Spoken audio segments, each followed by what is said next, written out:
पती पत्नींच्या वादामध्ये बरेच वेळा कायद्याचा गैरवापर घेतल्याचं निदर्शनास आलेलं आहे कोर्टाच्या, की बरेच वेळा त्या पतीच्या घरचे त्या स्त्रीचा, त्या पत्नीचा छळ करतात किंवा मानसिक छळ करतात, तिला त्रास देतात. अशा केसेस भरपूर आहेत ज्या 498 कलमाच्या अंतर्गत येतात.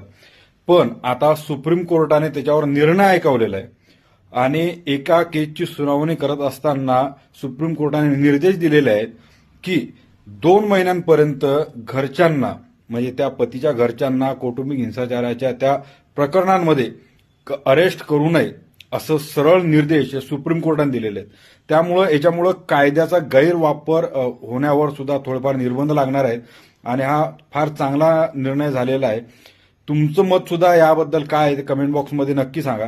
आणि याच्या पुढे कौटुंबिक हिंसाचाराच्या ज्या केसेस असतील, ज्या पतीच्या विरोधात असतील किंवा पती पत्नी जे वाद चालू असतात, पत्नी बरेच वेळा त्यांच्या पतीच्या घरच्यांच्या विरोधात करते किंवा सासूच्या सासऱ्यांच्या नणंदच्या यांचे नाव केसमध्ये टाकते. आता त्यांना 2 महिन्यांपर्यंत तपास झाल्याशिवाय अटक होणार नाही. याबद्दल तुमचं मत काय नक्की सांगा.